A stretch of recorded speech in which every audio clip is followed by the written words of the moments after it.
what's out there. There are many Look at it, just go. Pause. Okay. I'm going to play this for you guys, and then he should be here in just a few minutes, okay? Okay, cool. Let's see if I can get this started since I went really fast on this. Now, or you're just curious about what's out there. There are many websites that promise to give you what you're looking for. However, in today's market, using these sites to find your next home might mislead you into thinking you're seeing every available property that can meet your needs and match your budget. But what you can't see is what these sites won't tell you is that there are dozens, if not hundreds, of better homes at better prices hidden in plain sight. So before making one of the biggest decisions in your life, you want to be absolutely certain you're seeing all of your available options, right? Because if you ask any real estate expert, they will tell you the nicest homes and the best deals always go quick, regardless if the market is up or down. This means you are always in a race against smart home buyers who know what they want and have been prepared by an expert to take immediate action in order to get it. Yes, what we're talking about is selection. Just like your taste for cars, clothes, and music, there is a house out there that uniquely fits with who you are and where you are in your life. Now, your problem won't be getting excited about moving into this perfect home, but rather it will be finding it fast for someone else while buying it at the lowest possible price. So, contrary to popular belief, finding an expert certified to advise you on all of your options while preparing you to act fast is critically more important now than previously ever understood. Here's another way to look at it. You wouldn't show up to represent yourself in court or hire an attorney who lacks expert credentials. Because like the legal process, unknowingly choosing an agent who isn't certified in the home buying process can unnecessarily cost you tens of thousands in closing fees, repairs, and other expenses. But most importantly, it can cost you your dream home. So as someone who is looking, what can you do to ensure when you're ready to buy, you find an expert who is trained and certified to find your perfect home at the perfect price before someone else grabs it? Thankfully, research conducted by the National Association of Expert Advisors, an independent members-only organization, has isolated 81 unique variables that occur during the home buying process that result in perfect homes at the perfect price going to the fastest buyers. Members of this organization are educated beyond your average agent. These professionals rigorously train to become certified home buying advisors and members of the association by demonstrating their mastery of the home buying process. These experts are trained and tested to follow a proven, repeatable home buying system that categorizes the 81 unique variables into 7 distinct home buying steps to give you an unfair competitive advantage in today's new real estate economy. The first step to gaining this advantage starts with having a smart home buying strategy. Like any planner strategy, it is designed to predict problems. In this case, ones that stand in the way of you finding and buying your perfect home. Unfortunately, most buyers don't know they have this option and start the buying process completely wrong. They unknowingly put themselves at a significant disadvantage, which prevents them from seeing all of their options and are at risk of overpaying for the home they choose. This mistake typically occurs when a buyer sees an attractive property online, from the street, or in an advertisement, and then calls or emails the agent for more information. From what seems like the logical thing to do, can actually be a trap, because it doesn't matter if it's new construction or an existing home. You're guaranteed the agent on the other side is paid to sell their properties, not to help you find the perfect one at the perfect price. A smart home buyer knows this. And a smart home buyer has a smart home buying strategy that starts by contacting a certified advisor to represent their best interests, not contacting someone else who's paid to indulge in their own. If you look at the numbers, they tell the same story. 90% of home buyers say they did not have a buyer representation disclosure presented to them in writing before working with their agent. This is probably why 68% of those surveyed said they were not satisfied with their real estate agent's home buying process. So when you meet with a certified home buying advisor, you'll know they're working for you, using a process proven to find you the perfect home. They're trained to evaluate your timing and motivations. They're prepared to stop you from buying out of pure emotion and help you evaluate your purchase as a long-term investment. And they're ready to match you to the most number of available homes that meet your needs. Can you see why working with a certified home buying advisor is in your best interest? Because as you'll find out, a smart home buying strategy prepared by a certified advisor can position you to be the accepted offer at the lowest possible price, regardless if other buyers are bidding on it. Now that you know the benefits of becoming a smart home buyer and working with a certified expert to find your perfect home, you can now remove the risks and gain your unfair competitive advantage by having a smart home buying strategy prepared for you. Again, this strategy evaluates your timing and motivations, stops you from buying out of pure emotion, and helps you purchase your home as a long-term investment. And, of course, matches you to the most number of available homes that meet your needs. Only members of the National Association of Expert Advisors are certified to provide you this valuable service. Look and ask for their credentials. You are never under any obligation to buy a home. And even if you've already started looking, it's not too late to contact an advisor to provide you a strategy for the rest of the way. It takes only minutes to start, but the results will reward you for years to come. Look for the seal of approval, and to have this agent help you, enter your information now. Your local certified home buying advisor will then be able to help you find the perfect home at the perfect price.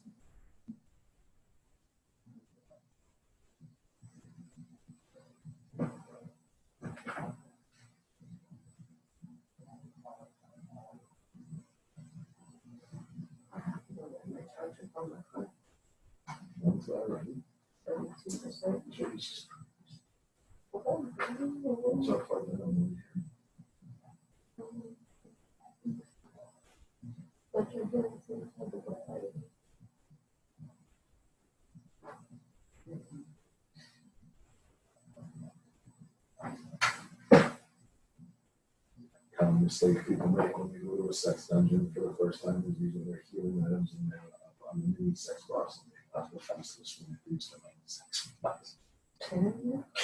The common mistake people make when they go to a sex dungeon for the first time is using their healing items and mana all up on the mini sex boss and being left defenseless when they reach the main sex boss. All right, how you doing? Made it through the video. We did. Good to see you, Gloria. And Dan, right? Yep, nice to meet you. Been a while. Life has changed for you in the past couple of years, hopefully for the better. Let me grab a couple cards. You guys need coffee or anything? No, I'm good. Thank you.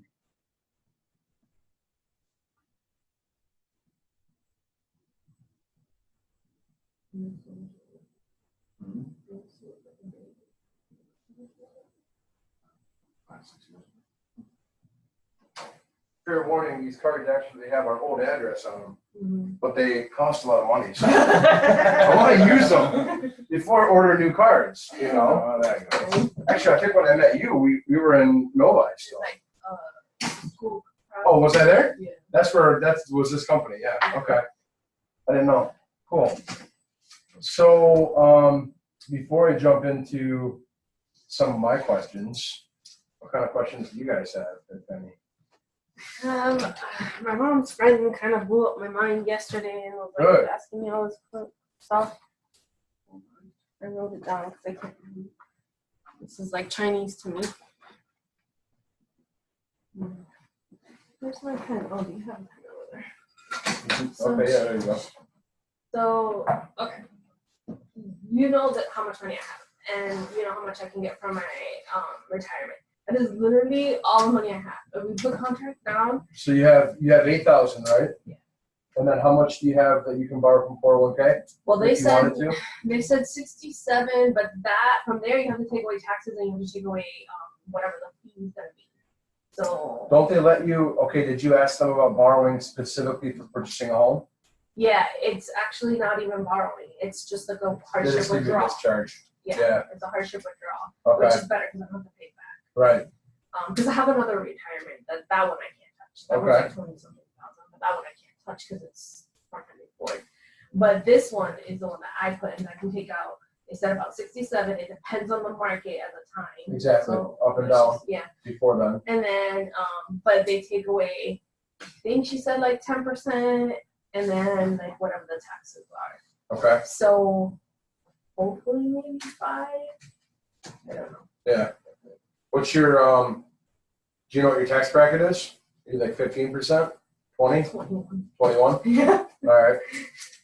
So let's see, 21% plus. She said there's like a 10% fee. Yeah, which is like. But that part was confusing because I don't know if it's 10% fee now, or she said that I can take it at the end of the year with the taxes or I was gonna say because something like that. so when I've taken IRA distributions before, It's a 403B. I can elect to pay my taxes myself. like at the end of the year. at the end of the year. Yeah. Yep. So you can do that, but you may not want to do that because that just gives you a bigger burden at the end of the year. But then again, if you are normally getting a tax return, then it'll just come off the tax return. Right. Yeah. So we might, if they let me do that, I'll do that. So that's good to know. So it gives us 15 grand that we can play with. That was What you're saying total. Okay. total. So, you know, like one of the things that she was saying is when you put contracts on the house, make sure that there's like, you know, they're pending inspections and all this, so that if anything happens, you can get your money back and you're not losing it. Right. So that's a big deal for me. And then the other thing that she was saying is that like sometimes when you go to the table and you go sign, there's like last minute like costs and fees that they haven't told you about that you're supposed to like come up with. And yeah, I need to know all that ahead of time. That's possible, but that's very rare. There's usually not many last minute fees or costs, but there could be, for instance, right? One thing that I normally start talking about like in April with people is the summer tax bill comes out June 1st, right? So like, let's say if we're going to be closing anytime after like May 1st or May 15th, for instance, the mortgage company and the title company will want to escrow the summer tax bill, and they'll take more than the actual amount of the last tax bill. And the reason they do that is because of two things. I don't want to confuse you too much. The point is, right now it's February 27th, right?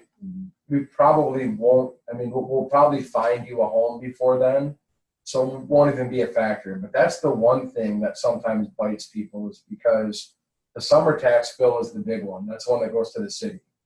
And those city taxes include the school tax, which is that's the biggest portion of your tax, the school tax.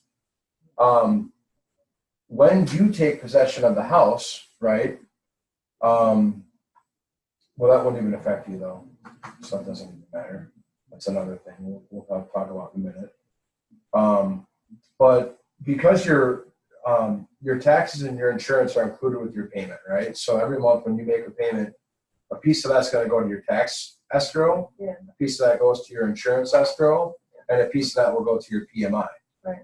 And then once a year, when those taxes or insurance or PMI is due, your mortgage company distributes that from your escrow account. But what happens is when you close in May, right, the tax bill's due in June, they don't have enough time to like build up reserves enough to pay that tax bill. So people have to pay that tax bill at closing.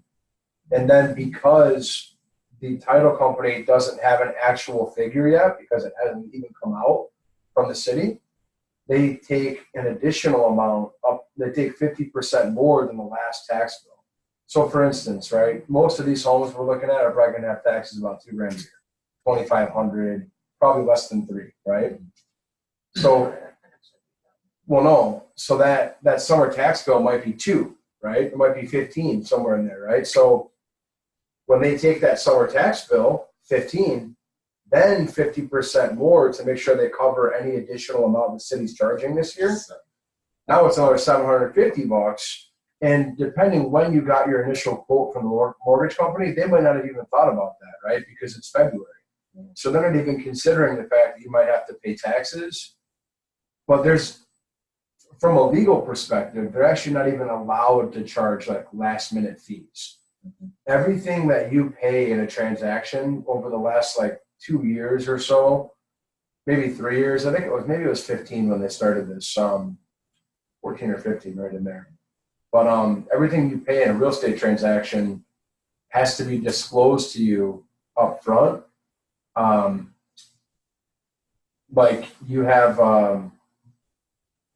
when you go to get your mortgage application, right? Like when you get your offer accepted, then you apply for your mortgage. Those documents can't differ by more than, there's a certain percentage. Maybe it's like 15%, right? So like they're not legally allowed to charge you. So normally what they do is they kind of overestimate on the initial disclosure that they send you. And then that way they can over deliver and give you a good, number at the final closing table.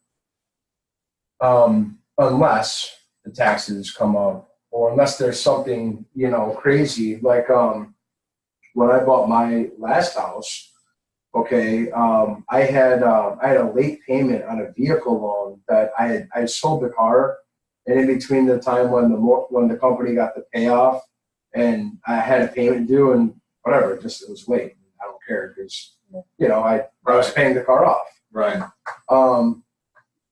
But because I had that late payment reported on my credit report, the mortgage company, what they did was they pulled my credit again right before we closed, which they can do. They're allowed to do that. And I made a cardinal mistake that I tell people all the time: don't buy anything, don't spend any money on credit cards. Well, we had went and bought a bunch of furniture and stuff like that, right? I've heard people lose their house. So it dropped my score, Gloria. Yeah. So because it dropped my score, I wasn't qualified for the program that I was qualified for. Mm-hmm. And so I ended up having to bring more money to the table, like an extra $4,000 to close. Wow. Yeah, but it was my fault. It was my fault. Right.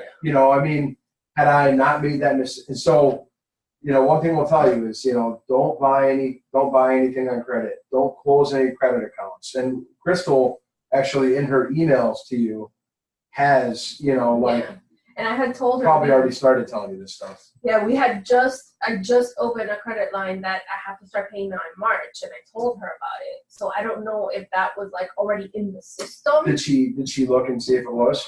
I don't know. She didn't tell me. She just told me everything went through. What was your credit score?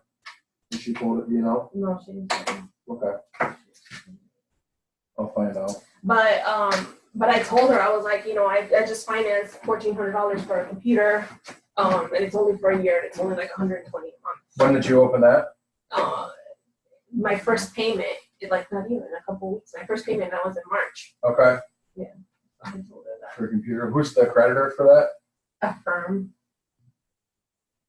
Like I don't know if that's the actual name or if it comes under a different name, but that's the name. I think. Anything else that may not have shown up when she pulled it? I don't think so. Didn't you also just pay some stuff down?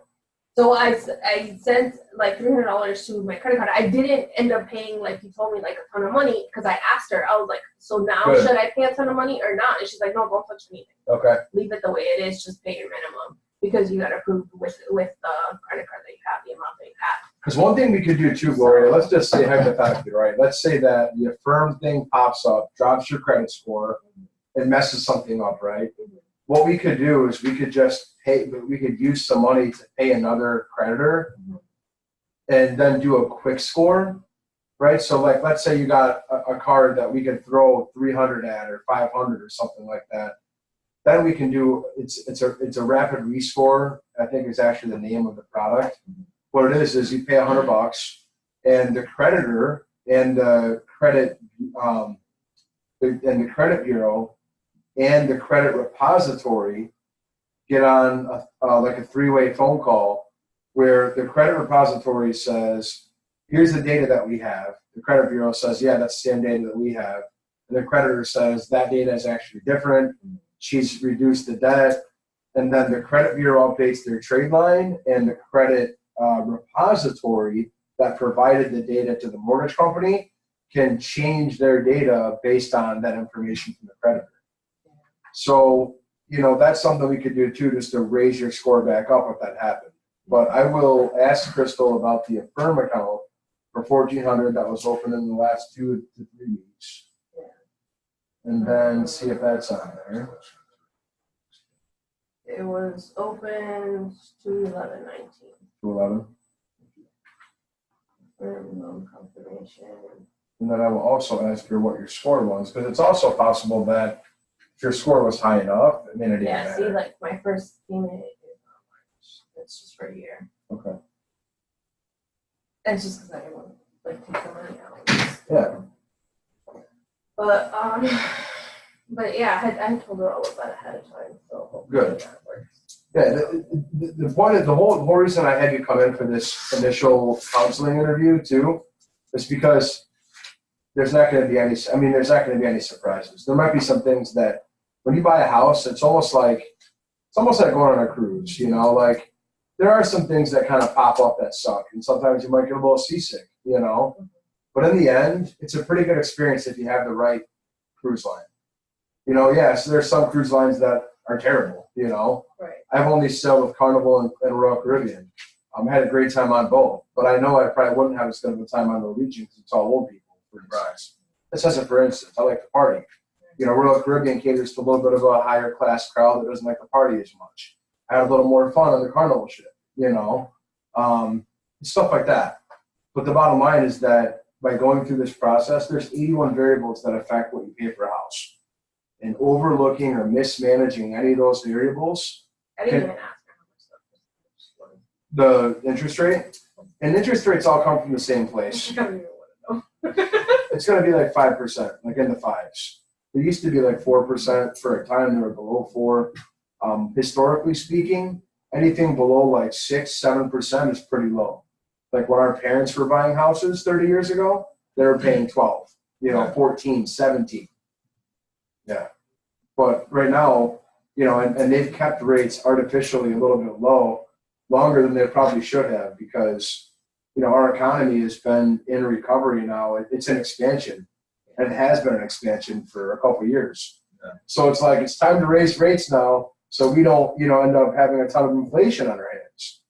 But the point is, Lori, at the end of the day is that the money you have right now, what did Crystal tell you it would take to close? Did she give you a number? So she said that you could probably talk them into paying it. Covering some money? Yeah. We might be able to, yep. And it would probably be around 5 to 7. That we would need? Yeah.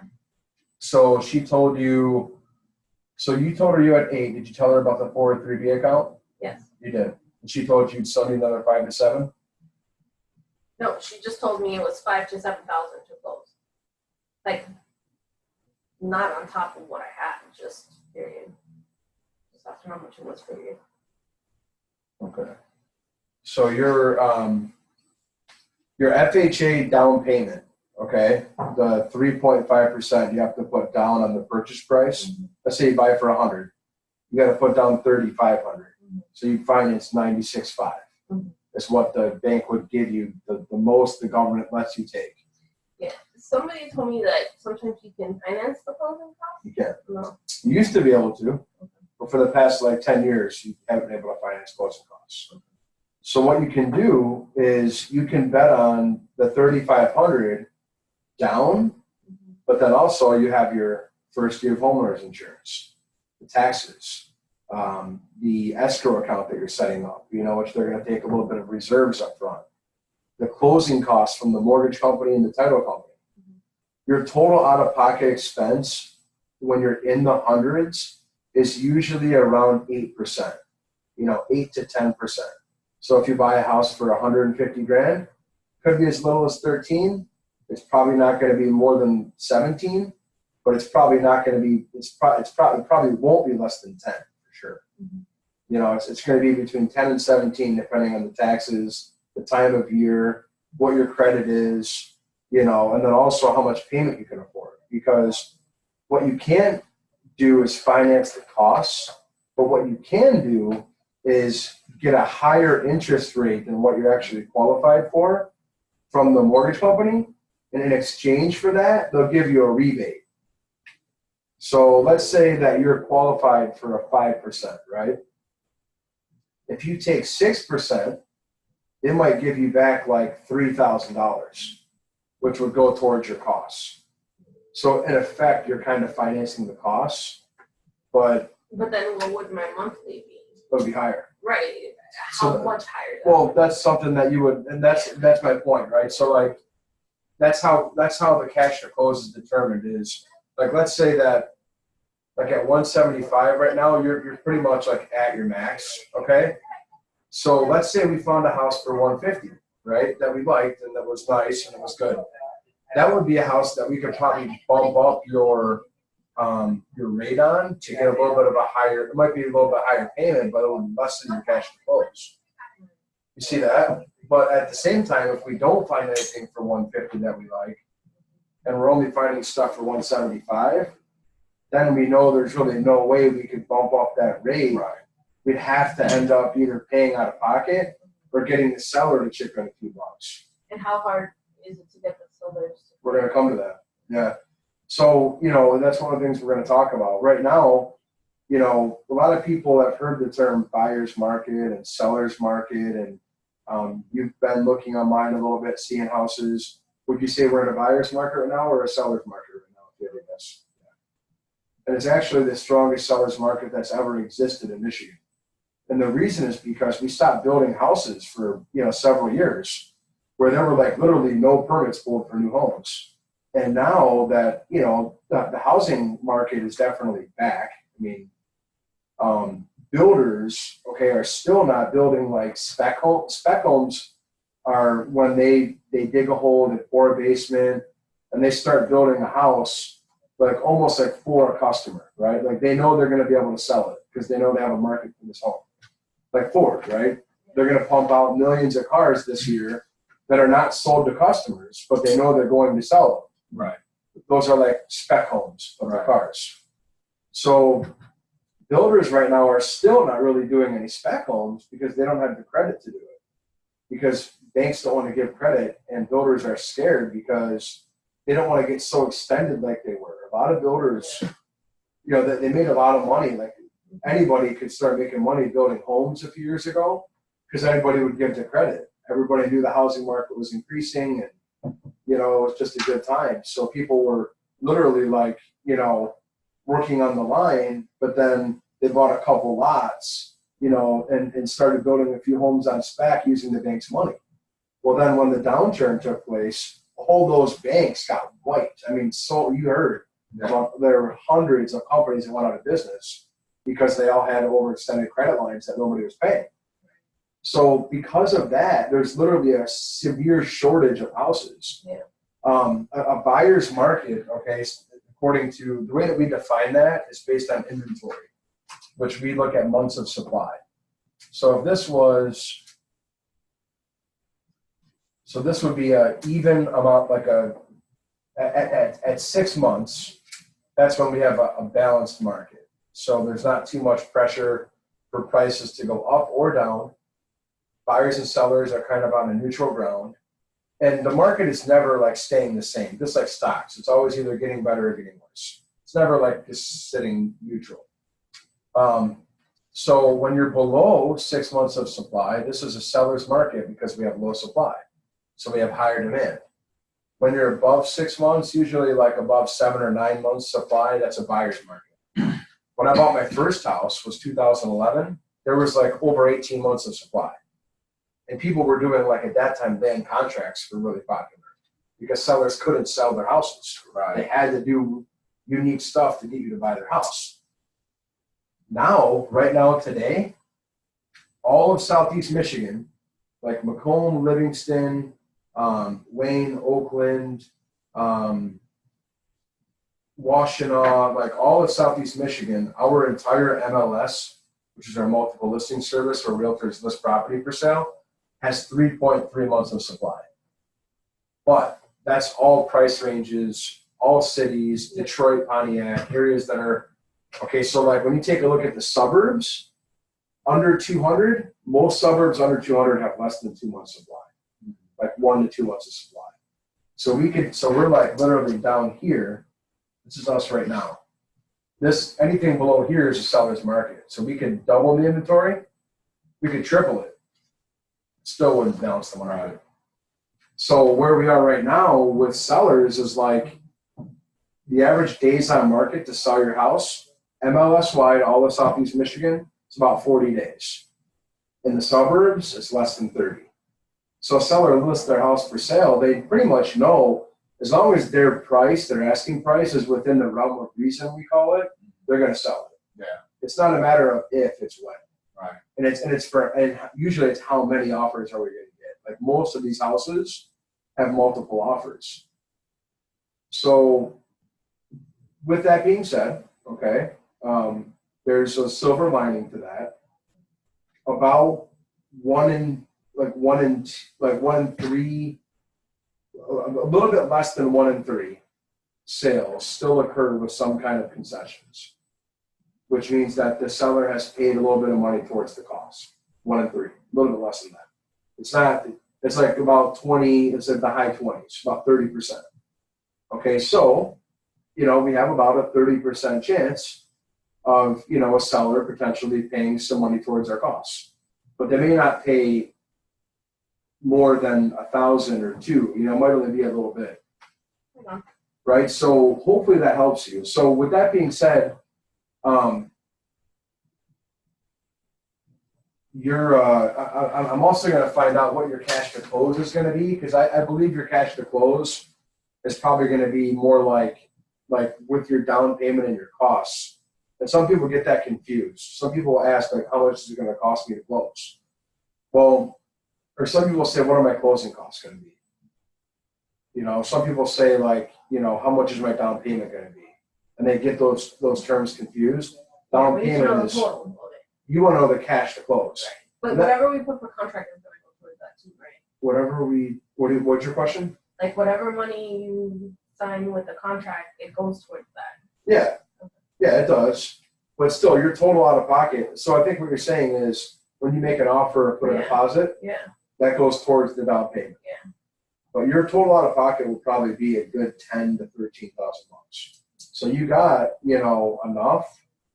And that would be like in the 150 range, If we end up going 175, which I hope we don't, because I think that will really strain us financially. Yeah. Then it's going to be, probably closer to 13 to 15. That's why I really want to look at these condos.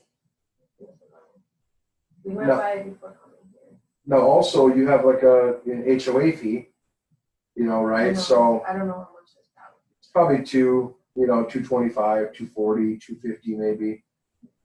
So the effect of that, okay, like every about $80 is about $10,000 in purchase price. So $80 a month for $10,000 in purchase price. That's about, what? So let's say that you do buy the condo, right, for $150. That's the same as buying, like with the HOA fee. That's virtually the same as spending $175 on a house in terms of your total out of pocket monthly. Does that make sense? Yeah. So a 150 condo, 175 house. That's about your max. Right there. What's covered under that fee? That's the thing, It is that depends on what they it want. covers a lot. I mean, it's going to cover all your grass cutting, your snow. It's it's going to cover, like, I think that particular complex there, actually, I can't remember if they have a pool or not. Is there a pool there? No, I didn't see it. My aunt and uncle used to live there. If they do, we didn't see it. Yeah, It's pretty big. they have a clubhouse. I know that. But then also usually it covers The roof. it often, it covers, So anything outside is not your baby.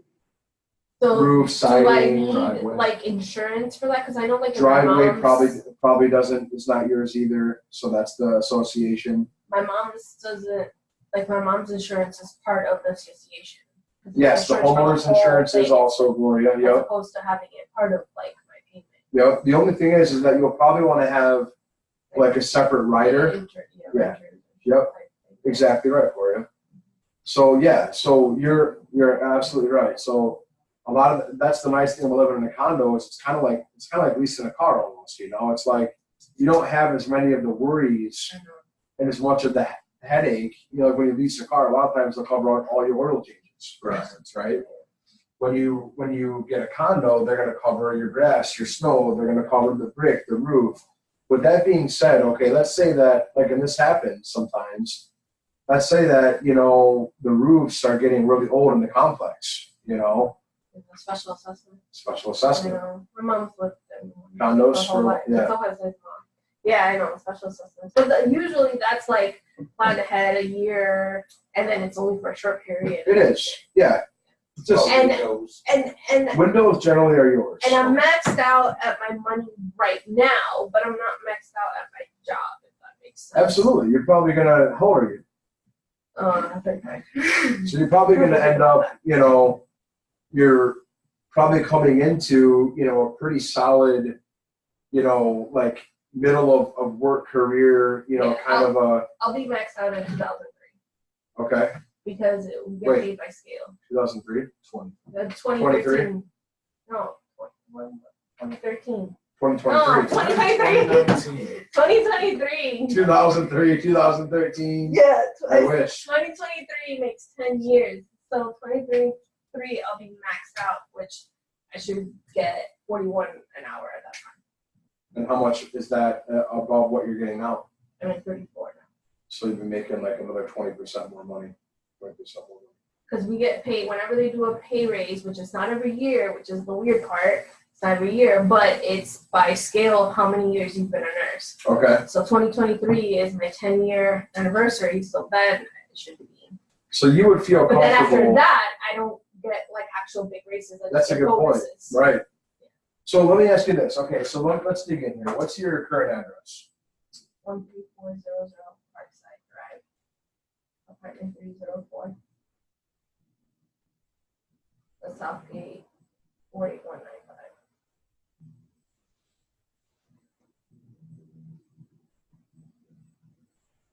When is your lease up? August? Yeah, Beginning or end of August? the 15th. Okay. How much is rent? 1130. What's that include? Just the pet fee. Okay. So you pay your own water and you pay your own gas They on have top of that? No gas. We have to pay DTE like electricity. I don't think we have gas, or maybe that's. We do, but it's Gas is in the rent? You pay DT yourself? Just DTE, and we have to add the water to that. So you don't pay heat, you don't pay for your heat? Yeah, DTE. DTE is your heat Yeah, source, it's your electric. gas source? I think everything's electric. Okay. It's still an electric heater. It's a furnace. It's like it does both. It's an AC and a furnace. Okay. Just one unit. You know what I mean? Okay. So how much is DTE per month? Depends. Like summer is really bad. It's like almost 300. Because the AC. So winter. It's shitty insulation, so Yeah. it's hot. The winter Yeah, is like it's- 180, 150. Okay. And then in the summertime, it's like in the 200 to 300 range? 250. That's quite a bit for an apartment. Yeah, it's terrible. Mm-hmm. And it's about 1 square feet. Well, we've been there for 4 years. I can't take it anymore. My bad. Yeah. Especially like not having a basement, Yeah. no updates, probably like it's not updated, Yep. it's just in space. Yep. I know I have it, but what is your cell phone number for you? 786-355-0581.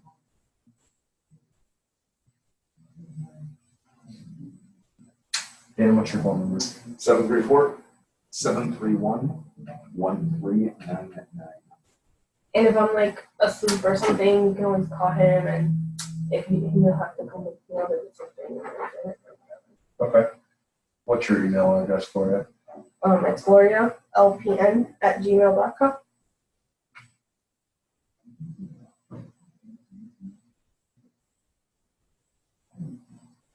What's your email, Dan? Letter I, letter M, JANKO at Yahoo. What's your nickname? Yeah, Jingo? Yep. Is that your last name? probably the beginning part of it, yeah. No, what's your last name? Jankowski. You're related to Eddie and Tommy? Not that I know of. My middle name is Edward. crazy. So maybe. Yeah, no, it's kind of like the Polish version of Smith, from what I've heard. Really?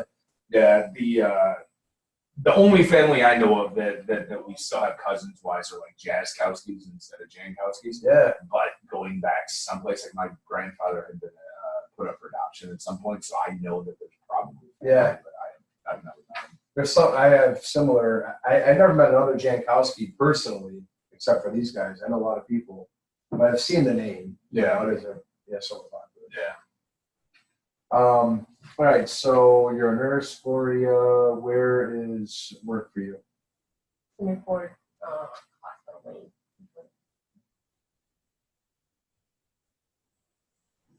Yeah, what do you do for work? Twitch and Uber. You can't put him on any other stuff. Yeah, I just like to know, like for commute purposes, Okay. and also just to get to know people. All Yeah, right. just what do you do I'm for work? just telling You know? you. Yeah. Yeah, no, I would go this whole bit. Oh yeah. Yeah. What's like, your, no credit, and right. he hasn't had a job in like a year, a steady job. so you drive for Uber? Yeah. He used to work for FYE, and he lost it last year. They closed all stores. So. I loved FYE, dude. I had one of my first days there. Yeah, because at the time they had like an arcade and stuff in there. Oh, really? Yeah, it was sweet, dude, at the Wonderland Mall. I was in 7th grade, and it was the best, man. They had skee ball, like all the coolest video games. Like Top Skater was out. That was it when it first came out.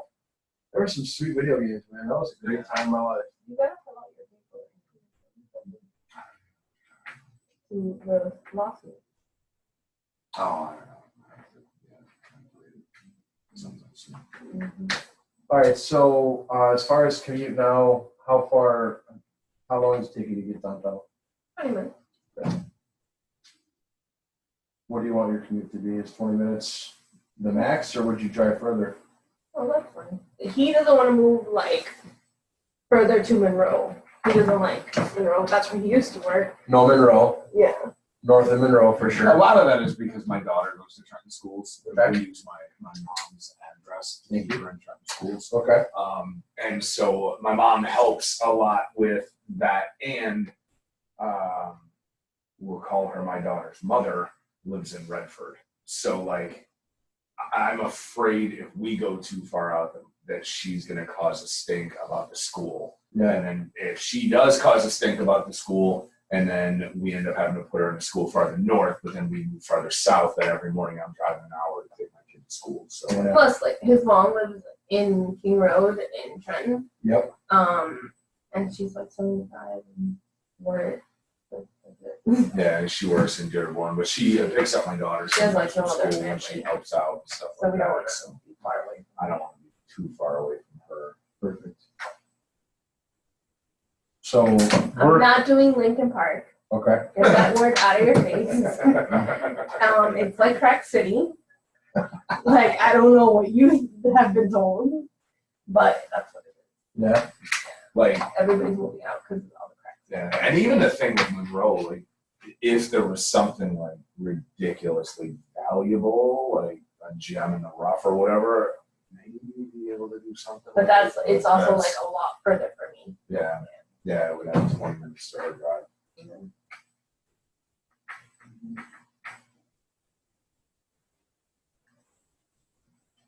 So how often do you guys have to drive to Redford? I don't have to very often. Okay. But I mean, not outside of work, but So the daughter's mom picks up typically in Trenton. yeah, from school, which is why, and she's been pushing for years to homeschool our Okay. daughter, and I don't want it. So like, we've got a thing tonight for middle school, so I'm trying to stay more keep her in trend school. So How old's your daughter? 10, she'll be 11. Any pets? I have a little dog and a cat.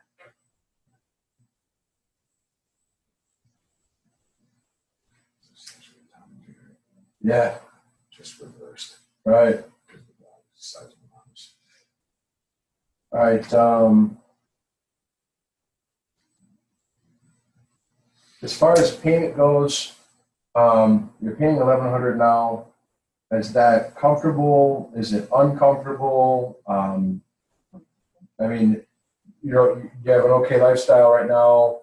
Are you saving the kind of money you want to be saving? Is that a factor for you? Okay. So paying $1,100 probably would be comfortable. Would you be uncomfortable paying more than that? No, I mean, I know that, like, you know, I don't know if it was you or her that gave me the prices. I already know. Like 1,500, it's gonna be 1,320. I mean, 115. Sorry, I need coffee. Yeah, do you want some coffee? Yeah, I'll get you some. 150,000. It'll be 1,320 with taxes and insurance. But that's the part that, like, if we do a condo, does that insurance get taken out? So does that go down? Well, that should end up being a little bit more than Because this. you know what I mean? Is the Because it's insurance a part condo. of the association? But did Crystal tell you this, or is this from our conversation? I don't remember if it was you or Crystal.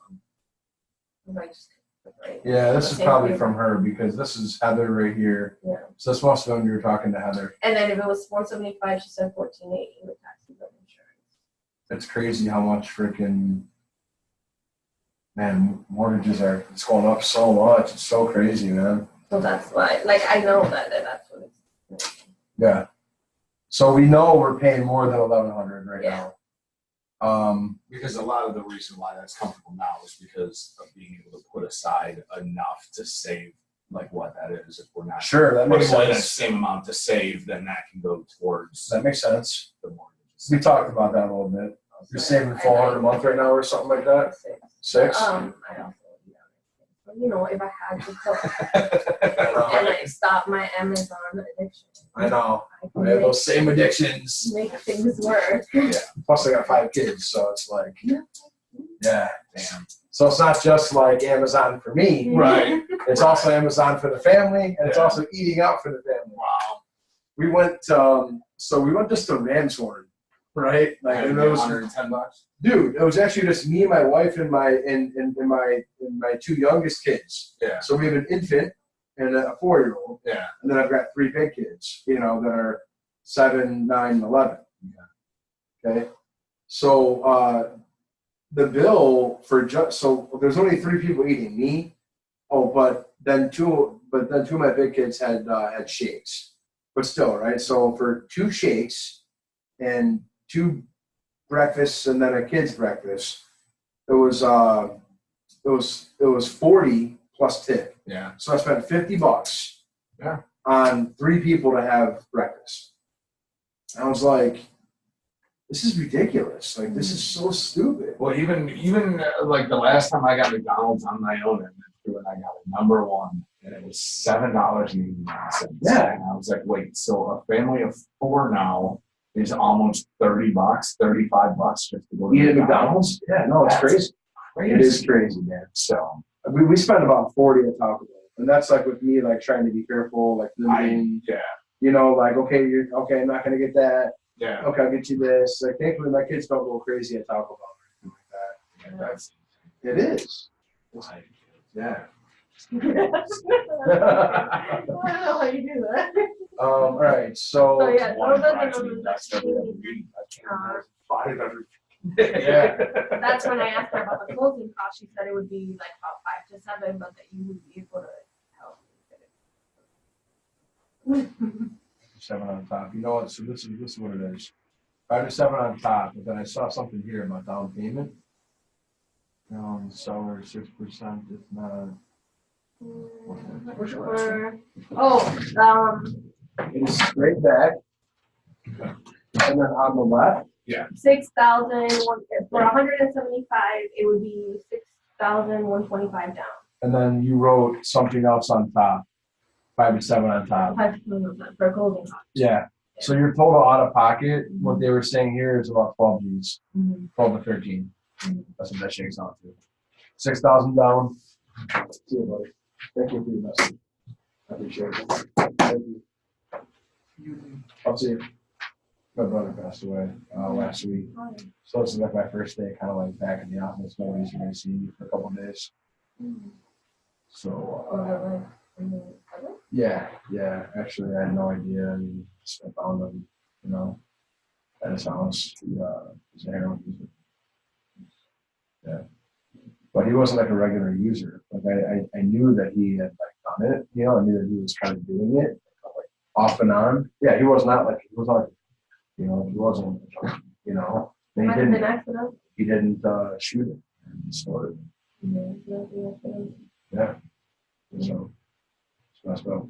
I'm sure you probably run into it in the healthcare business. I run into it, and I'm not going to tell you that it hasn't fucking crossed my mind with all the back surgery I've had and all the pain and all the difficult it is to get fucking prescriptions. Yeah. And not only to get your prescription from the doctor, and then you go to the pharmacy, and the pharmacist refuse to fill them, and they're like, well, we can just give you regular Tylenol. And I've literally blown up on fucking pharmacists. My mom screaming and was, yelling.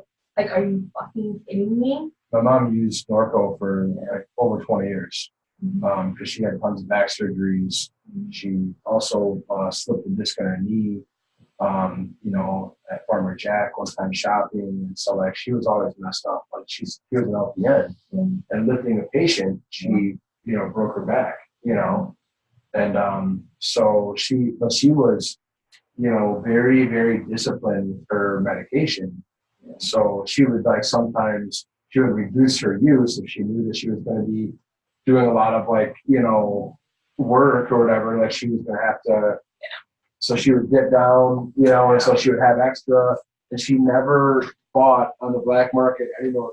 Yeah. She would sometimes actually borrow some to other people. Yeah. She had enough to borrow out to people. Yeah.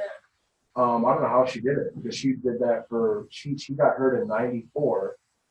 Or no, she got hurt in 93. And then 92, 93, right in there. Because she got cancer in 94. So it must have been 92. So 92, she once you hurt her back, and she died in 2018. So for 26 years, she had managed her Norco. Yeah.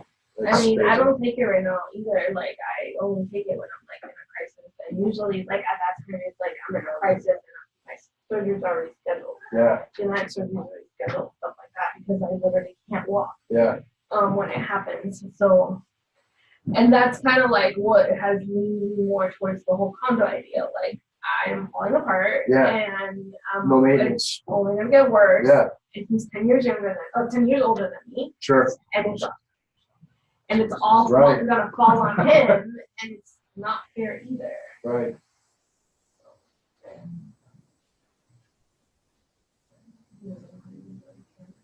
Yeah, me neither. I can use a hammer. I can use it. I can use hammer. My problem is when I have a hammer in my hand, everything looks like a hammer.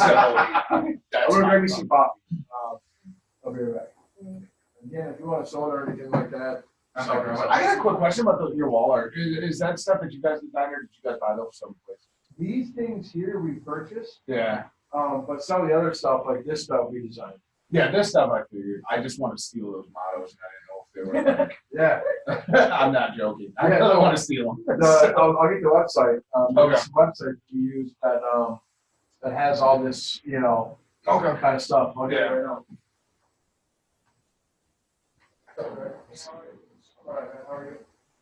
That'll work. Everyone is fucking awesome. Make it amazing. Sure, when you remember started. Sure. But if I change it, I'm not gonna still use that. Cool.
Yeah, you are more and more convinced, or more and more unconvinced?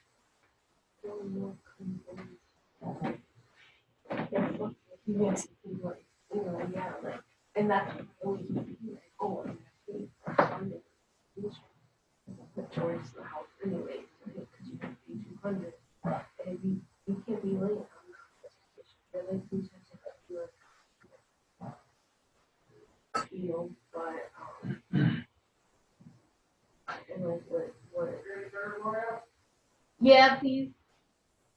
And what one of the things that Jennifer said was whatever you can only check service, but at that point when you have to bring house stuff at that range. Right. So Dan, it's Iconic, IKONIK. And if you look online for promo codes, you'll get a bunch of promo codes. So, IKNOK. IKONIK. I don't know how old this stuff is. Like it might literally be from like, well, I guess, I just want to steal the clothes and make them t-shirts. no, I mean, the coffee, it's probably not that old. It's only 11:30, so it should be decent. All right, so payment wise, what would be your max? I mean, could you afford to pay $1,700 a month? I mean, is that in the wheelhouse for you or no? You mean for the 175? Yeah. Or $1,600 a month? Huge blessing for me, man. 'Cause, Probably. Am I gonna be tight? Am I gonna have to give up like my regular lifestyle? And if something goes wrong in the house, am I gonna be fucked? Probably. okay. And that's why I'm kind of more towards condos now. Is 13 going to be okay? I think 13 to 15 would be okay. I think it's the 15 plus. to 17, get scared. So we definitely can't do a condo above 150. That's what that really shakes out to be. If it's over 150, 155-ish, we really, we can't do that for sure. But I'm going to send you houses and condos. Also, some condos don't take FHA. Many don't. There's a way that you can yourself, while you're, looking around, because like, there's when you're looking at listings, there's a field that'll say terms offered, and they'll say FHA, conventional, cash, VA.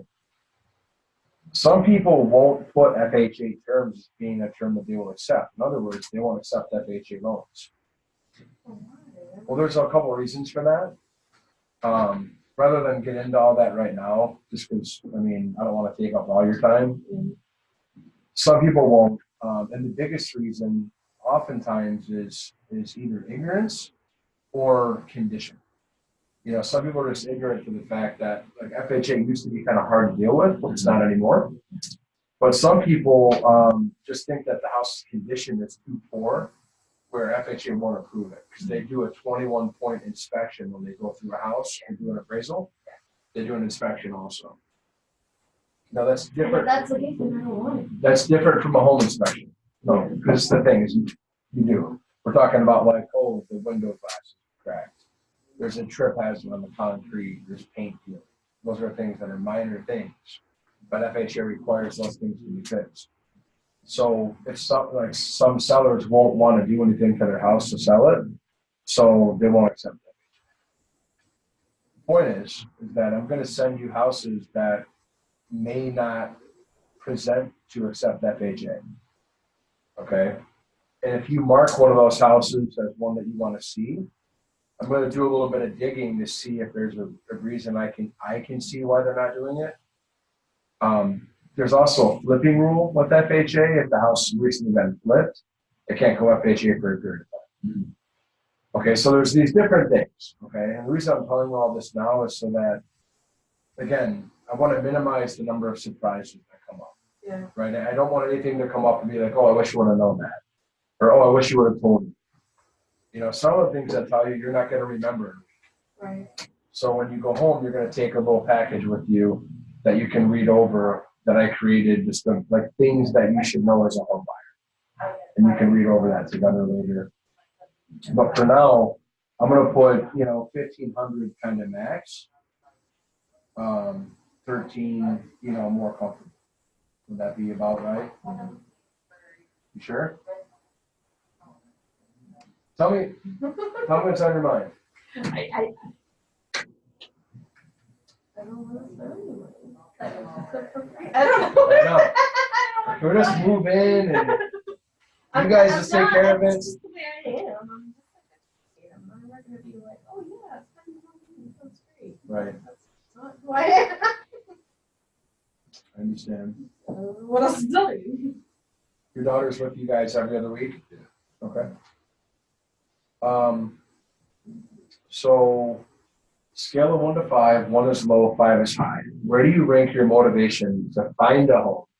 You may not be able to get the keys, but to find a home in the next 60 days.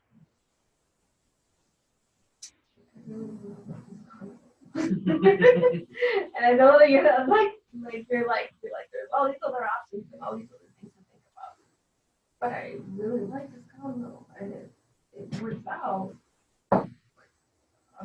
I don't have to look at anything else. I'm done. if we go out there and see the condo, and you know, so I just sold one there too, actually, like 2 years ago, and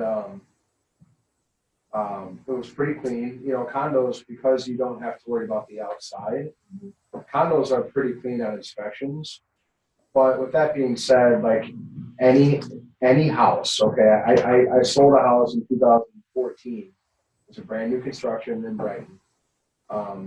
And when you go through and when you build a new house, right before you close, like the week that you close, you go through a final punch out where you and the builder's, you know, superintendent or whoever go through the house and tag all the little imperfections that are not perfect, okay? So that when you get the keys, you have literally a perfect house. Yeah. Nothing wrong with it. You know, you can do a home inspection on new construction.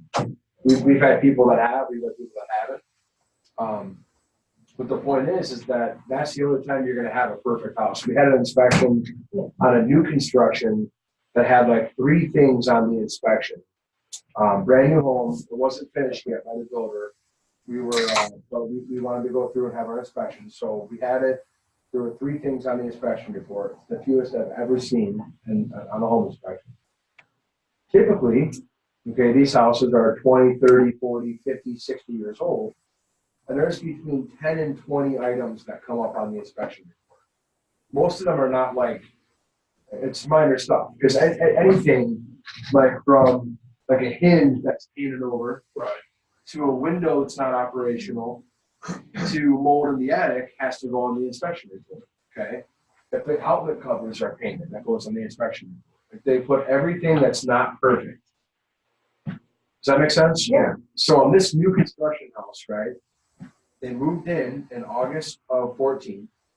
In June of 15, they called because they're getting a divorce. So it had been 10 months, okay? They were in the house 10 months. I listed the house, got under contract, and when the buyer had their inspector out there, there was 24 items on the inspection report, 10 month house.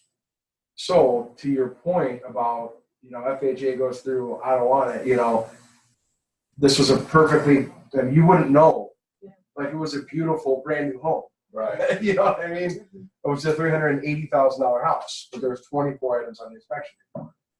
When we went through the one on Hilltop that I sold, or maybe it was on Gulfview, maybe it was on Gulfview.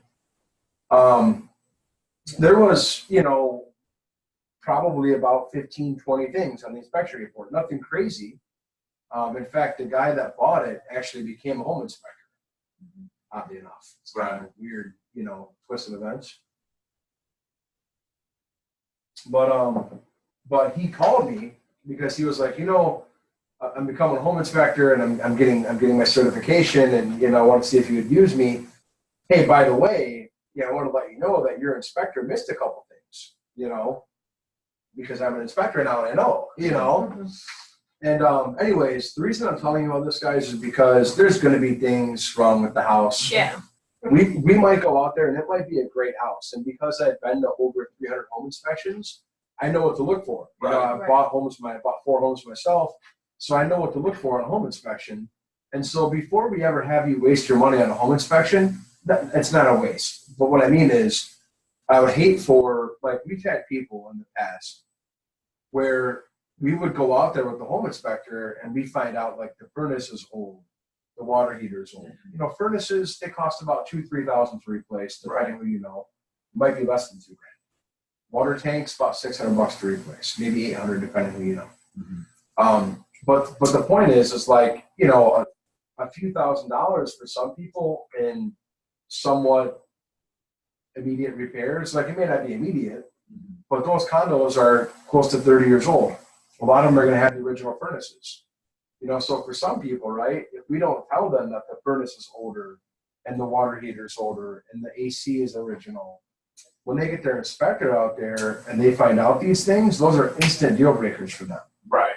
So when you guys walk into a house and you're looking at, you know, the room sizes and the finishes, I'm looking at things that the home inspector is going to look for. If we walk into that condo and you love it, and I don't see anything that's an issue or like alarming, I'll let you buy it. But I really suggest, I don't want you to get buyer's remorse, right? So I always try to get people to at least look at a couple of comparable options if for no other reason than just for my own, Yeah. just to know that I didn't push them or make them Right. feel like they had to buy something. Right. So here's the thing. Yeah. There's 3 in that complex. Yes. If you look closely, Right. they're completely different price ranges. But also remember that I did this with you for 4 years ago. Right. And I spent a weekend going through every freaking house on your list in Michigan. Right. I feel like I know kind of what's out there. Yeah. And I feel like I can look at these pictures online and get a pretty good idea. Like, I'm new to this, but I'm not 100% new to this, if that makes sense. You know what I mean? Because, like, I don't know if you remember, but we literally went everywhere. I do remember. Yeah. You know what I do now with renters too? Now I have them look online and then I send out the application to the ones that they like. And then if they get accepted, then we go see it. Yeah. And your credit score used to be a lot higher, didn't it? For some reason I thought you had high credit. but I think maybe because it was both of us, Maybe. and now it's just me. Maybe. I don't know. All right, so 1 through 5. I really haven't. If those condos aren't a good fit, if we look at all 3 and you don't want to make an offer on any one of them, that's going to be a significant blow, I think, for both of us. Mhm. Because you're putting a lot of eggs in those baskets, and you might get out there and be like, wow, these aren't what I thought they would be. If that happens, where do you rank your motivation to find a home in the next 60 days? 60 days was March, first beginning of May, relatively high because by I'm the still gonna time. keep, trying to find the one as soon as I can. I just know that I feel like You feel like you might have already found one. but I feel like there's not that many in the area, so I feel like I might be screwed just waiting for something to show up. Not only that, but if we're talking 60 days from now, which basically it's March 1st, that's Right. April 1st, May 1st, and then it takes another 45. to close. That puts us June, July 15th, which is Yeah. exactly 30 days before we have to be out anyway, and we have to give them 45 days notice. Exactly. So I'm pretty motivated with the next 60 days. Solid. That's good. Because that's exactly the kind of where that's what we walk through, Dan, with everybody that we meet with. I tell people, like, if I'm meeting you this week, you're probably looking at getting keys, in April or May. Right. Probably that could happen. Right. Does that freak you out? For some people, that's a little sooner than they anticipated. No, I can take them tomorrow. Yeah. I'm good. Yeah, right? Like, Legitimately. Some people don't realize, like, we could literally go out today, right? Yeah. If we find the one, you're probably going to get keys, like, literally, like, April 15th, you're going to have keys in hand. Right. And see, that's, for me, even personally, having a bit of a layover where we have both things is better because utilities can get going at one Yeah. before we have to be out of the Take other. your no, time. and then we have to pay.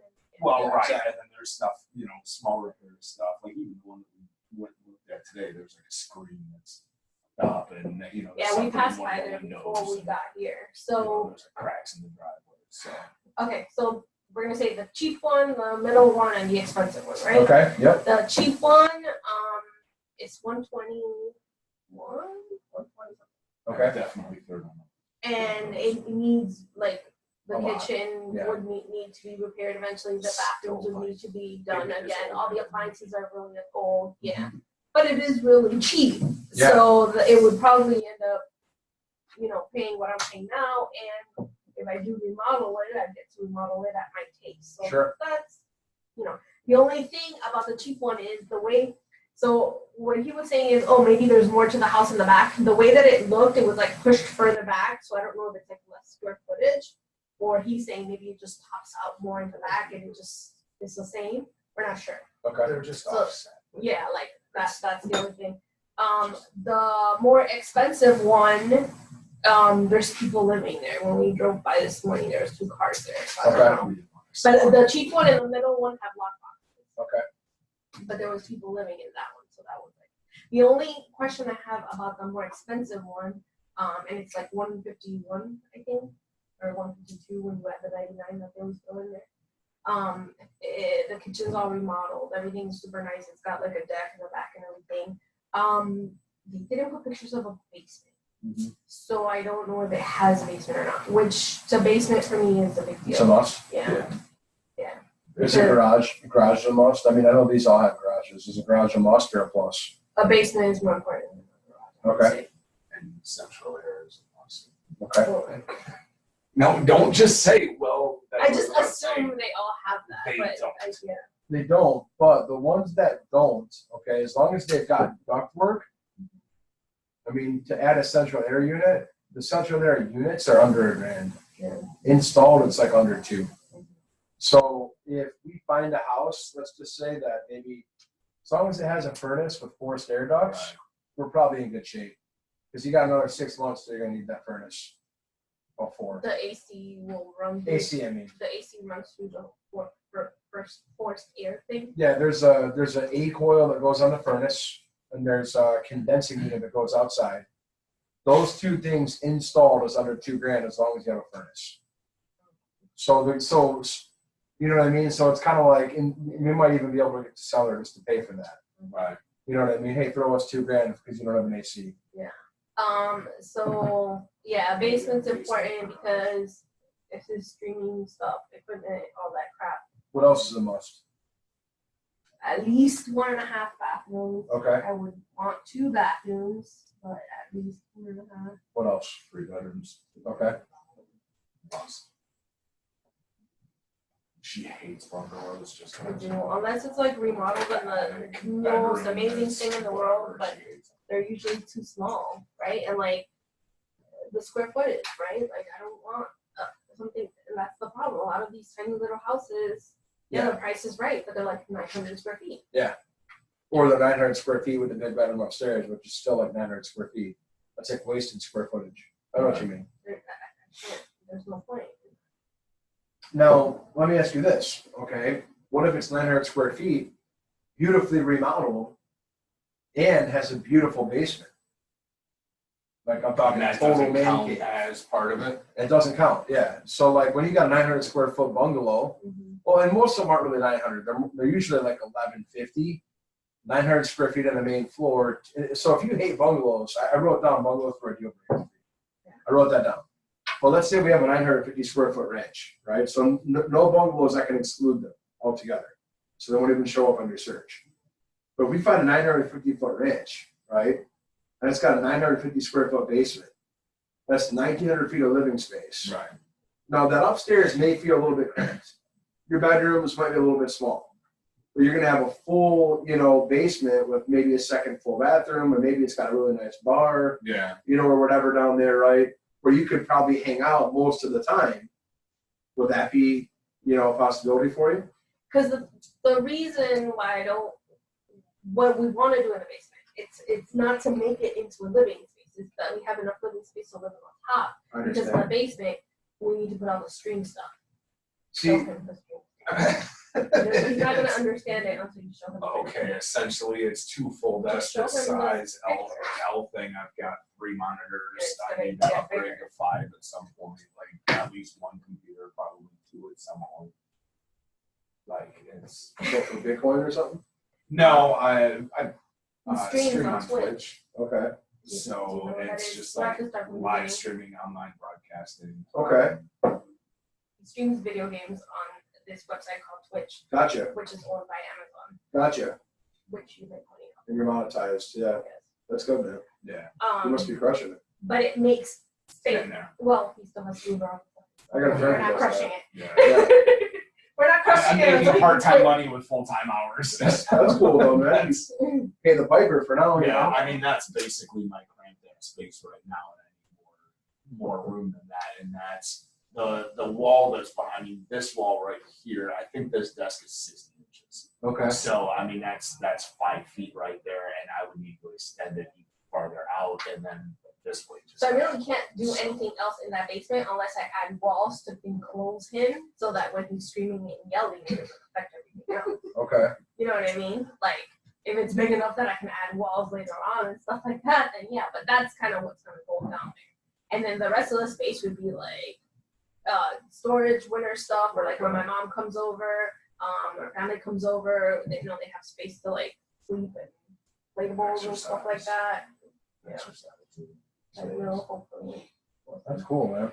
So that's kind of my thing with the basement. Like, it's not gonna be like my living room. It's gonna be for him, pretty much. Yeah, it's And gonna be maybe, for the home office basically Yeah. that we're building. That eventually we'll get like a LLC for. which those hilltop, condos are pretty good for that, because you got upstairs, that's one thing too, though, is you got upstairs bedrooms. Right. You know what I mean? Which I know for you long term, it might be tough.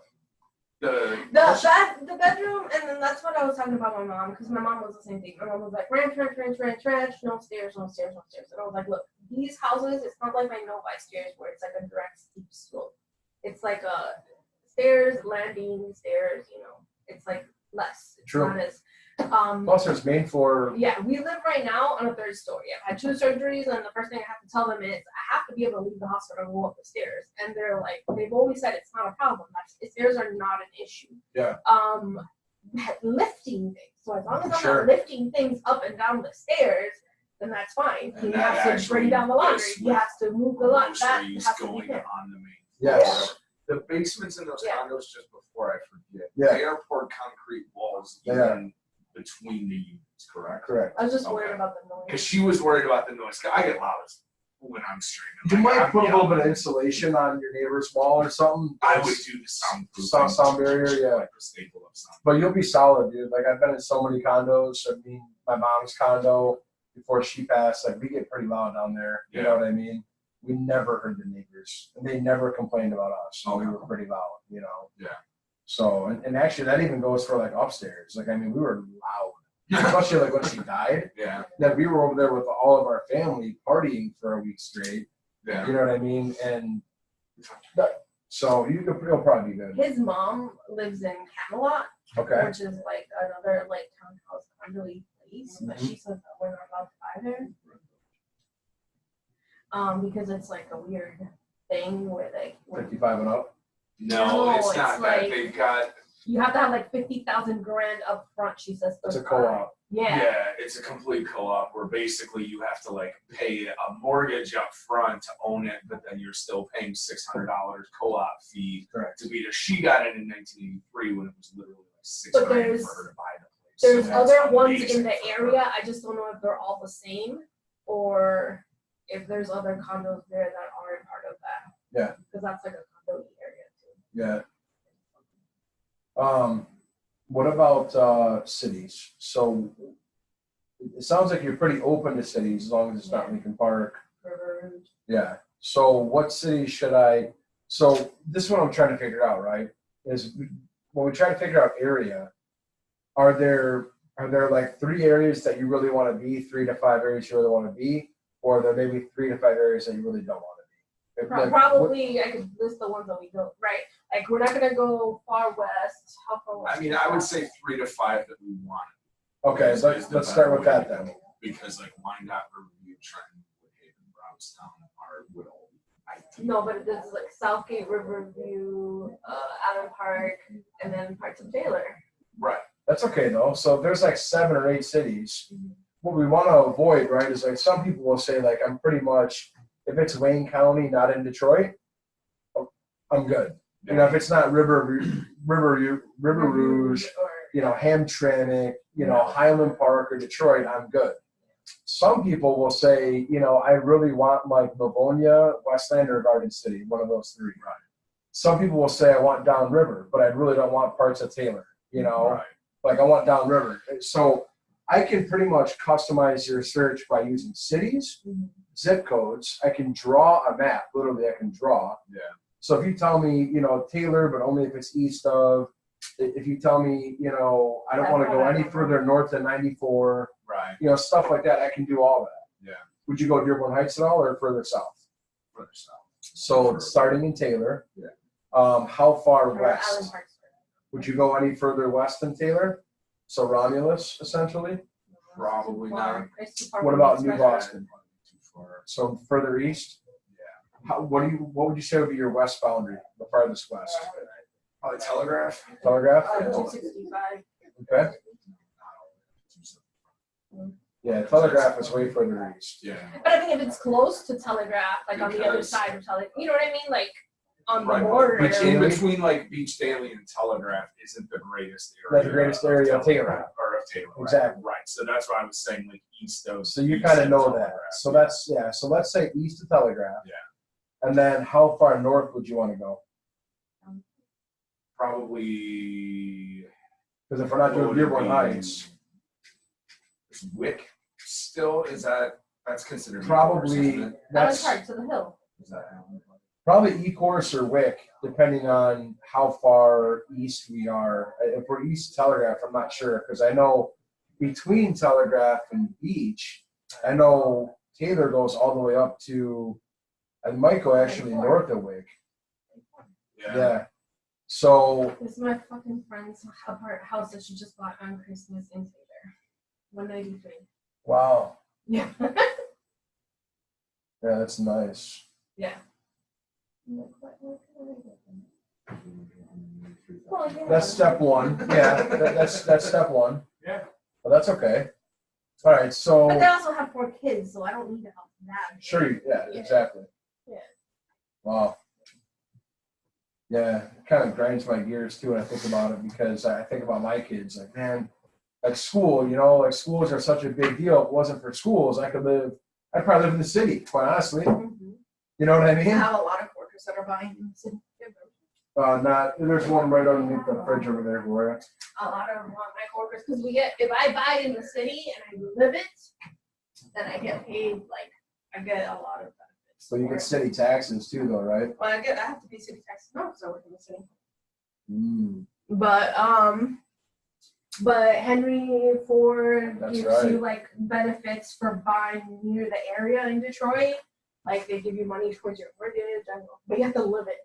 You have to buy it and live there. You can't like buy it. Yeah, rent it out. Yeah. Wyandotte, Riverview, Taylor, Southgate, Allen Park, Trenton, Woodhaven, Browns. Even Flat Rock. People don't. Yeah. Is it the furthest south? Yeah. Yeah, Flat Rock's probably the furthest south. And Walla Wyandotte is on the list. It's kind of not right. It's I hate hard to Wyandotte. find I stuff do in too. Wyandotte. Despise Wyandotte. And a lot of it is going to be older construction. Yeah. It which is. she's not There gonna might be like check out. 1 or 2 gems, but it's gonna be hard. Yeah, I can't stand the way that entire city is structured. Yeah, with like the utilities and the city. Yep, all of I it know goes the to the same way. city, the cable, like all of that stuff I hate. I think Like, it's- yeah.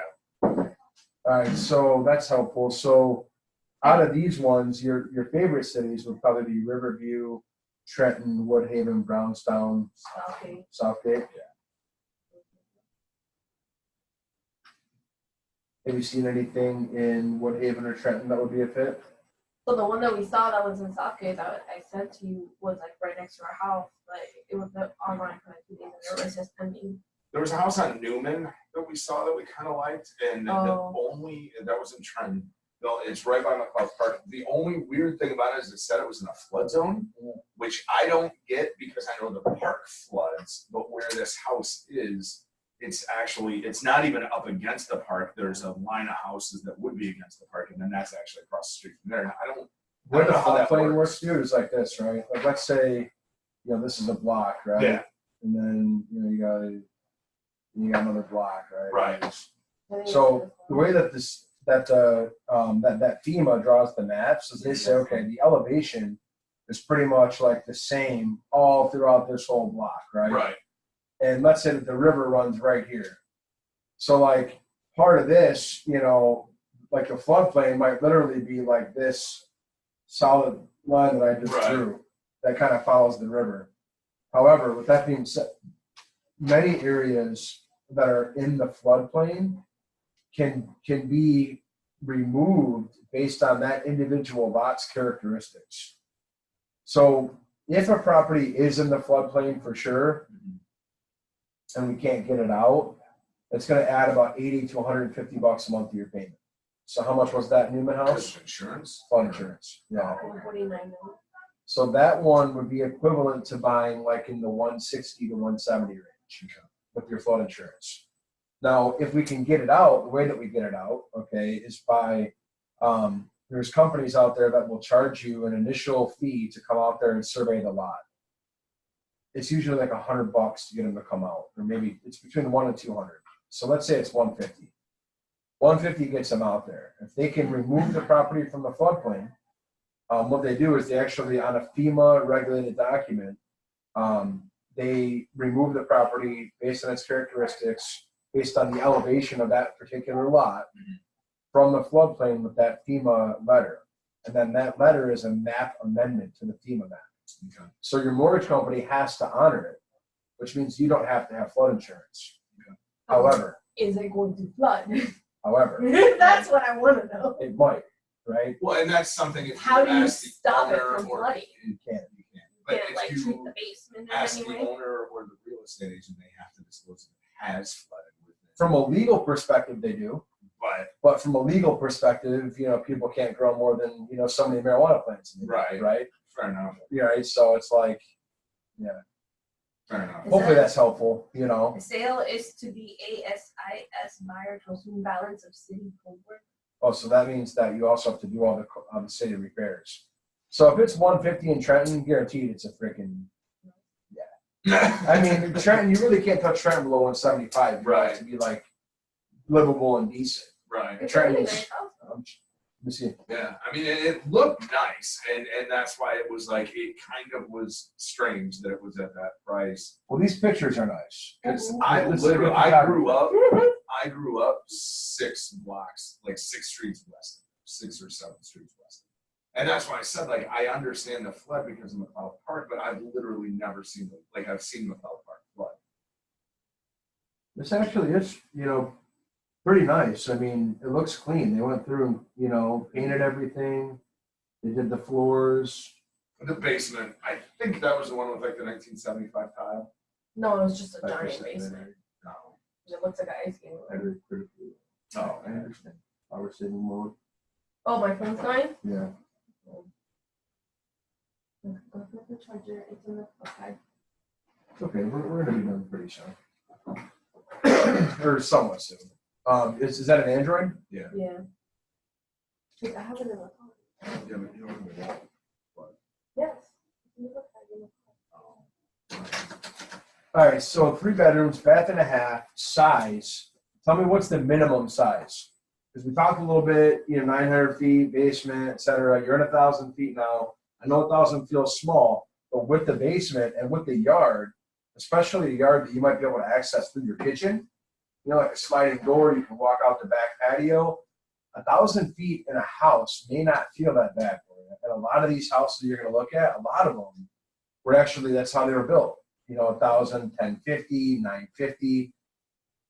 I'm not saying I want to push you into a 1,000 square foot house, but what I'm saying is I want to make sure that we don't, neglect a house that you would love because it has the updates and has the finishes, that we could buy and you would love. Yeah. Just because we put in a size that, yeah. Should we go to 950? 1,000?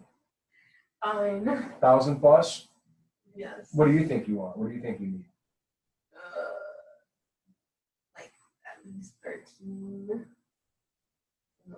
And you can get it. I mean, like, And I understand too. It depends on the layout. Like our apartment is 1,000, but the layout of it sucks. So like you're wasting a bunch of space because my bedroom is huge. That doesn't need to be that big, and the way my living room is, it's like an L shaped, and it's almost like an alcove, which is where we have all the streaming equipment stuff in. okay.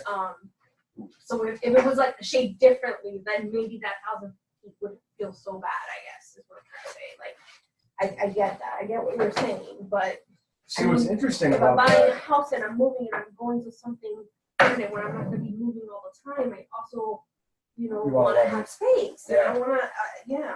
I get it. And I get it that if I buy an actual house, then I can always remodel in the future. How hard is that to do in Michigan? To remodel the house? Yeah, to like add additions and stuff. Well, adding additions I wouldn't recommend because you'll never get the money back. Unless you're going to stay there forever, okay? Because then you can enjoy it forever. Right. But Like you my will dad had bought like like that, like a 3-1. It was tiny, old house, and then he like basically remodeled it and made like a giant master bedroom, made it into a 4-2, Mm-hmm. kind of like that. You wouldn't get your money back? No, What? very rarely. Now, if you do add a bedroom, that would be the one way to potentially, get some money back, would be to add a bedroom. And particularly if you can add a bedroom and then also add some kitchen space, like to bump out the kitchen a little bit. Yeah, they But there's 2 challenges. One of them is that then you've got the best house on the block. Biggest and best house on the block. And you never want to be the biggest and best on the block. Again, unless you're going to be there long term. And the reason for that is because your value is going to be, determined by everybody else's value around you. So if you've got a 4-bedroom, 2,000 square foot house, and every other house is a 3-bedroom, 1,200 square foot house, your value is going to be inherently determined by those 3-bedroom, 1,200 square foot houses, even though you've got more and better. The second thing is that if you add on, like most people, what they do is they add like a family room, right? So they'll add on like a bump out in the back, or they'll make a bedroom bigger and make some other rooms bigger, but they oftentimes don't add a bedroom. So if you're in a neighborhood again of 3-bedroom houses, and all you do is make the 3rd bedroom bigger and make the kitchen a little bit bigger, you have a more desirable house. But in the end, the cost to do that is going to be like 50 G's. That's a third of the money that it costs to build your house or to buy your house. And the actual cash value of that in terms of a buyer's eyes is probably only going to be like half of that.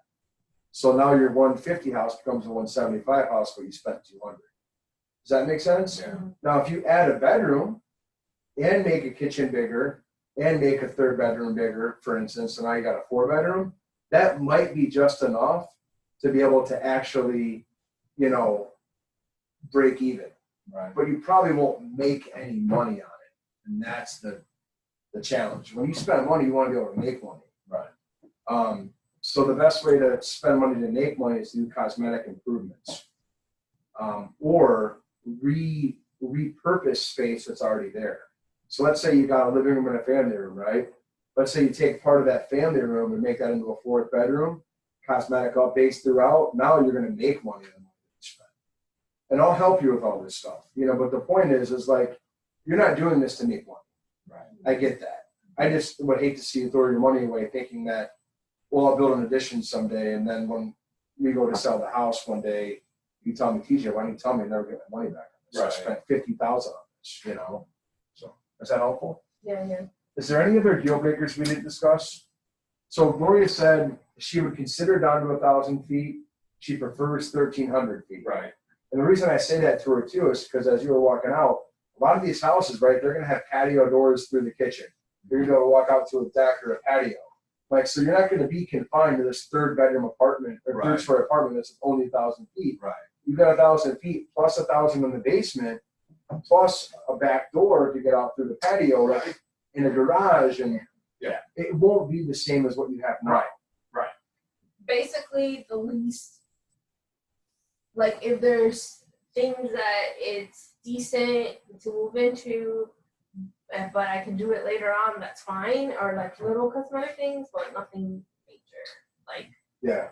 I've seen houses that still have carpet in the bathroom. Mm-hmm. Like that's disgusting. We won't have, other than washer dryer, we won't have any appliances. Okay, so some appliances So, might be useful. It might boost one thing above it. Like if there's 2 equal houses, one is more expensive and it comes with appliances that might be better for us than something without, depending on what that cost is, because we would have to offset that cost by then buying a fridge and a stove.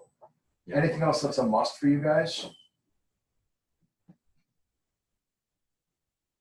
Okay. Okay. And if it's a condo, obviously they'll get that thing. That's okay. Hey, they should qualify for that. What about other than bungalows, are there any other architectural types you don't like? Do you know what a bi-level is? The tri-level, you mean? Tri, bi, and quad. They're split level houses. A bi-level is when you walk in and you either have to go down or up right away.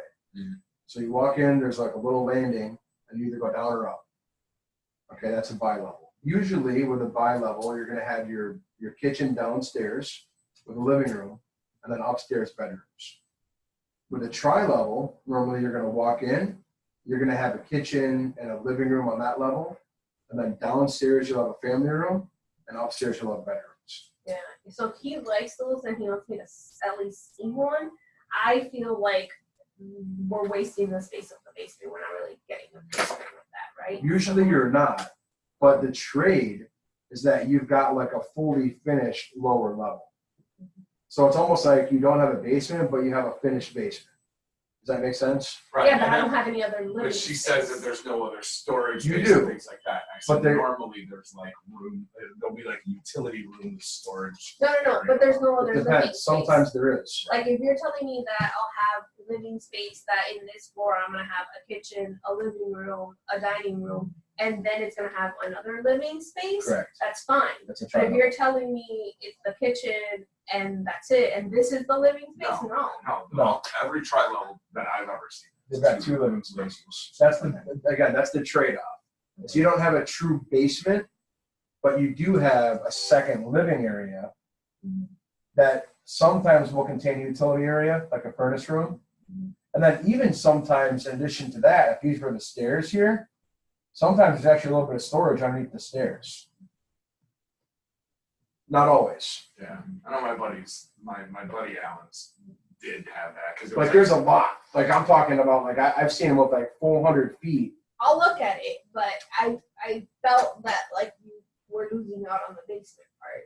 But he likes them, so I don't know. I'll look I mean, at it because I haven't really seen yeah. one, only the pictures. So I'm just. And my buddy Alan's may when he was growing up, and it may have been different than others, but essentially, you walked in, there was a living room and a kitchen, and then when you went down those stairs, or you go up these stairs and the bedrooms were there, you go down those stairs, and there was a living room that was basically the full size of the space underneath the bedrooms, Right. and then underneath where the kitchen was like a Can I use full the utility computer? room with like washer, dryer, Stairs or no storage and stairs? stuff. There was 3 or 4 stairs that went down into that space. If you went left, there was a doorway, and it was like you were walking underneath the kitchen at that point. Because that's where a the quad. utility was. So if you've got stairs down from the family room, that's a Yeah. quad level. And that's when you actually have 4 levels. You've got a basement, a family room, the kitchen, and then also bedrooms. No, it wasn't stairs off of the Got it. lower level Got it. living room. It was like 4 stairs into that second area.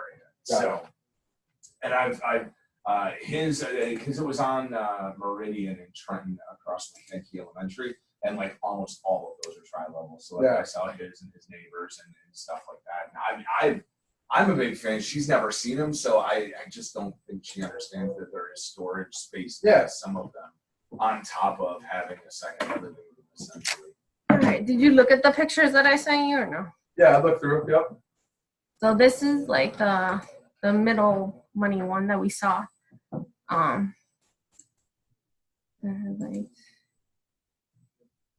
see, and like the kitchen's just, it's not like amazing, but it's like standard. Yeah. Like good. It's clean. Yeah.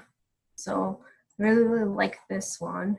I don't know what this is. Like this is the basement, right? But then That's is this a room inside the basement? that's probably your or third bedroom. Is it upstairs? Is it inside the No, it's in basement? the basement. That was kind of confusing. So the expensive one, which is nice, it's got 200 more square feet for the expensive one. Oh, this is the cheap one. You see how like it goes in, Yeah. but it says it's 200 more square feet. So that's kind of confusing. So yeah, so I think it just That's keeps a going foreclosure. backward. Where are you seeing that? Freddie Mac first look. It's a Freddie Mac foreclosure. Is that bad? You can't do It that. could be. It actually says it looks like it says it's been renovated, so they probably painted it, cleaned it up. Yeah. No, it's not. It's a- that's one of those terms that it's, in the eye of the beholder. Yeah, Yeah, they put some carpet in there, they painted it. yeah. They And it's cleaned it. like all pink. See, some Freddie Mac or Fannie Mae or, some bank-owned homes, they've actually done some work to, Mm-hmm. and others they haven't. And Yeah. that kitchen and bathroom are definitely outdated. Yeah. But it's 120.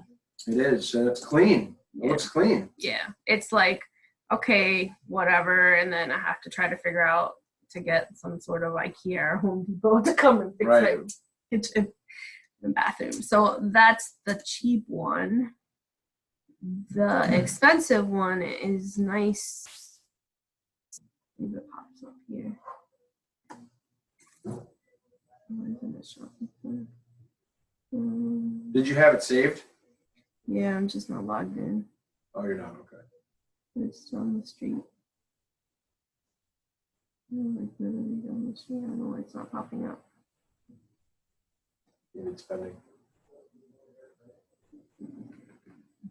There's people living in it. Oh, it's golf view because I put a hilltop on. It's golf view.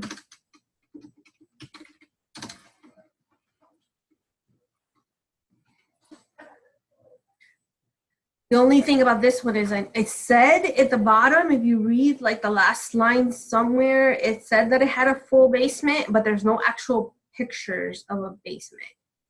So I just need to make sure that it has a basement. Yeah, I'll check it. So it's 152 or 53, I guess, if you count the 90. Let me see. That's basement. See, that picture scares me. Because is that a basement? Why are Yeah. they so crowded? Like, why are they're not, like, there's no space. If it was a basement, I feel like that's like a little closet. Keep going. You know what I mean? I'll be able to tell when I pull it up. Like, that feels like there's no basement and that's just like a little closet where we just stuff them in. I thought they all had basements, but I could be wrong. I don't know. They do, but They like, do, they just don't have pictures of it. And But that see, one this I one's like the couldn't get around most the remodeled backside. one or whatever. And that is that the. And it's more got a expensive deck kind? with, Yeah, that one I couldn't get around the backside without feeling like I was stalking. Oh, yeah. because there was people. There were people in the Neighbors. Oh, driveway. gotcha. There were people, It's two like cars a in the middle front. unit, so to get behind it, we'd have to go to the end. They're all middle units. Past a bunch of houses. But this one has like a deck where the other ones don't have a deck built or whatever. And the bathroom's kind of old, but whatever. I can keep it for now and then change it later if I want to.